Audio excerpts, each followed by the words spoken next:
Olá, muito boa tarde a todos e uma boa Páscoa, uma boa, feliz e santa Páscoa para todos vós.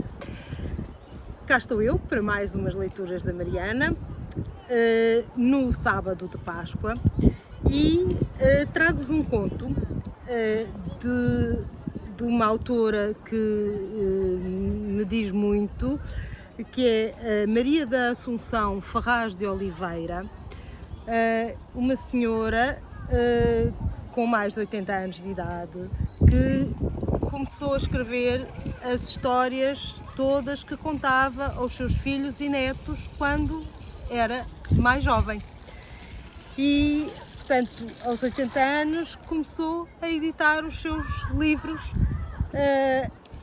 Já alguns deles eu já vos mostrei, um deles já vos li, que era As Galinhas do Pai Avô, e hoje trago-vos estes contos infantis para a Páscoa da Maria Assunção Ferraz de Oliveira, que para os mais próximos e para todos os ouvintes que gostem de ouvir as suas histórias, a tratamos por Avoinha.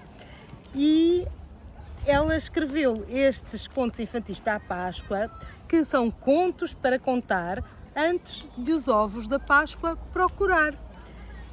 E, em primeiro lugar, ela fez uma introdução com o que é a Páscoa, o que é que significam os ovos, a Páscoa pagã e a Páscoa cristã, e vou passar a ler-vos, antes de vos contar também depois um dos pequenos contos em verso deste livro, vou contar-vos esta introdução, porque acho que é importante para quem não sabe muito bem o significado da Páscoa e o significado dos ovos da Páscoa e todas estas tradições.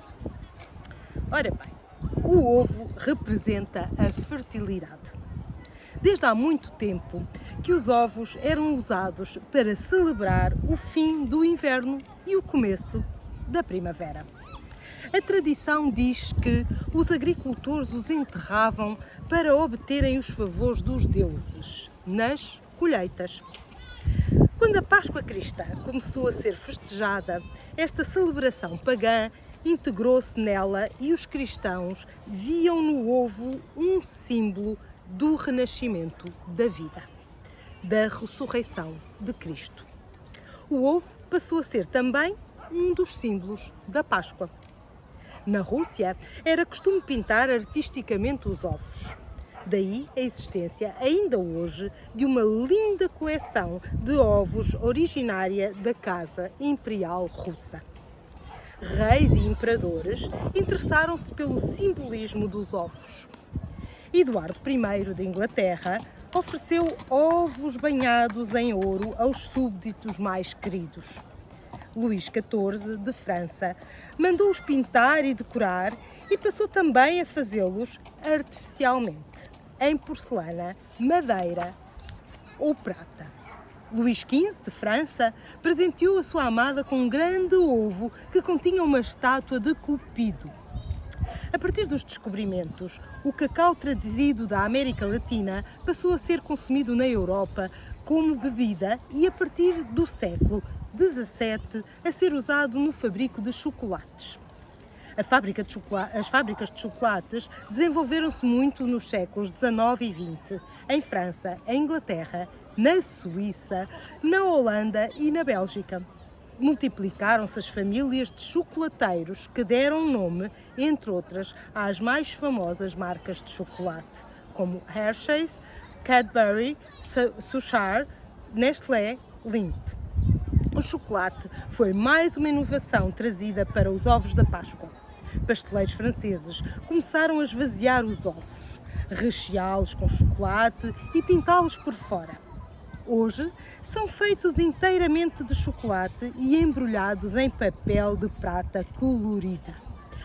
Segundo a tradição, na Bélgica, os sinos da Páscoa, Cloche de Pâques, tocavam no final de cada dia a convidarem os fiéis para a missa e de Quinta-feira Santa até domingo de Páscoa calavam-se para se associarem ao luto pela morte de Cristo.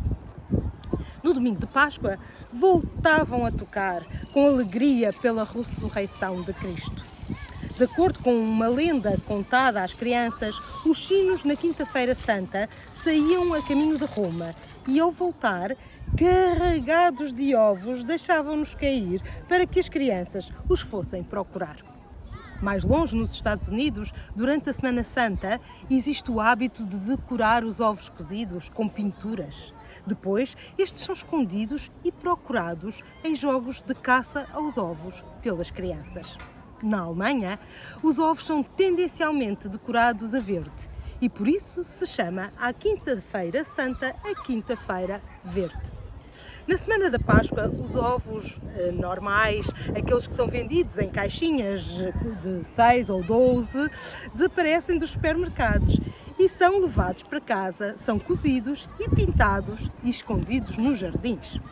Fazem as delícias das crianças que os procuram na manhã do dia de Páscoa. No Brasil, é costume as crianças montarem ninhos de vime, de madeira ou papelão, forrados de palhinhas ou papel de seda em farripas, para que os coelhinhos os recheiem com doce de ovos de chocolate. Doces e ovos de chocolate. Faz também a caça ao ovo com a colaboração de todas as crianças. Quando eu era pequenina, diz a avóinha, no local onde vivia ainda não tinha chegado a tradição dos ovos. Enfeitavam-se as ruas com passadeiras de flores que marcavam o caminho por onde passava o compasso que ia fazer a visita pascal.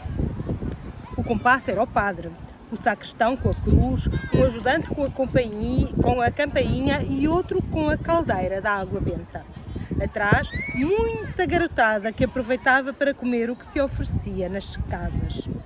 As crianças encantadas ajudavam a enfeitar as ruas com tapetes de flores. Na minha casa, éramos nós, os pequeninos, que tocávamos com muita força o sino do portão, quando o padre se aproximava.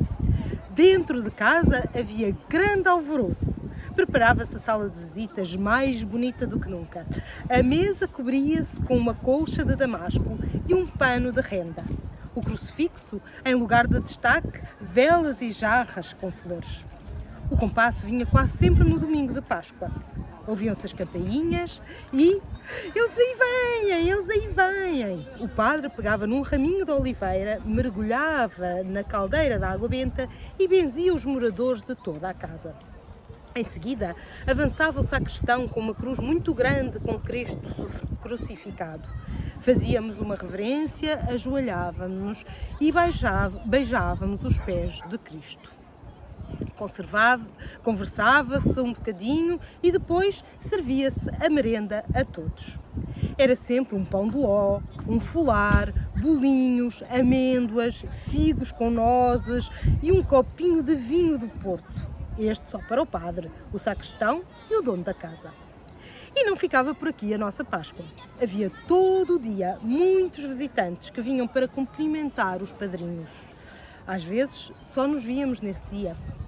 E lá levavam o respectivo folar, um pão de trigo, uma broa, um bolo de azeite, um pão de ló, amêndoas e um presentinho preparado pela dona de casa. Eu também ia com o meu enorme saco à casa de uns amigos que todos os anos faziam de meus padrinhos e me davam o folar. Mudam-se os tempos, mudam-se as vontades, muda-se o ser, muda-se a confiança. Todo o mundo é composto de mudança, tomando sempre novas qualidades. Os tempos agora são outros. O turbilhão da vida é de mudança. Os tempos já não têm tempo e nós temos de correr atrás dos tempos. Com que felicidade eu vivia estes meus momentos de criança. Depois, já no tempo dos meus filhos, vieram os ovos de chocolate que os maiores se encarregavam de esconder no jardim ou no quintal, bem escondidos, para que não fosse fácil encontrá-los. E os contos para os mais pequenos, distração para evitar que fossem espiar os maiores que escondiam os ovos, eram da minha responsabilidade. que os contava de inspiração. Mais tarde, já a voinha tive tempo para os escrever, que era como eu vos estava a dizer. Portanto, a avóinha resolveu começar a escrever estes contos que contava oralmente aos seus filhos, netos, sobrinhos. Estes meus contos, coligidos nos últimos 10 anos, aqui estão, para que as crianças de hoje vivam com a mesma felicidade o que os meus filhos e netos viveram com tanta alegria. Assina a voinha. E agora vou-vos ler um dos pequenos contos em verso, para ficarem com uma ideia, e depois, se quiserem, podem adquirir o livro e ler os outros contos, que são também muito engraçados. Patos, patitos e patarecos. Era uma vez uma pata-mãe, comia e bebia e dormia bem. Tratava os filhinhos com muitos carinhos. Se o sol sorria, era uma alegria. E se chovia, que sensação! Tudo patinhava e caía no chão. De bolas de lama faziam a cama e de papo para o ar toca a ressonar. Eram 10 os patitos, tão engraçados. A mãe tocava o apito e todos desengonçados lá iam em fila, bem alinhados. Atenção, muita atenção! À frente vem o João, depois o Zé e o Salomão, de botas na mão. Agora uma menina que rabina, é a Carolina. A seguir a Joana, outra mana que não engana. A conversar com o Baltazar, ambos de rabinho a dar. E o Aniceto, que não para quieto, é um pato tão esperto. Já só faltam 3, cada um da sua vez. Esta é a Maria Inês, sempre a falar francês. O Zé Renato, carrapato, a miar como um gato. Miau! E mesmo no fim, lá vem o Joaquim, tão constipado. Atchim! Atchim! A pata-mãe, toda encantada, desfaz-se em ovos para a pequenada.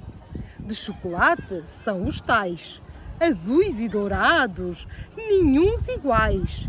Há uns encarnados às riscas amarelas, cor de salmão, com pintas ou sem elas.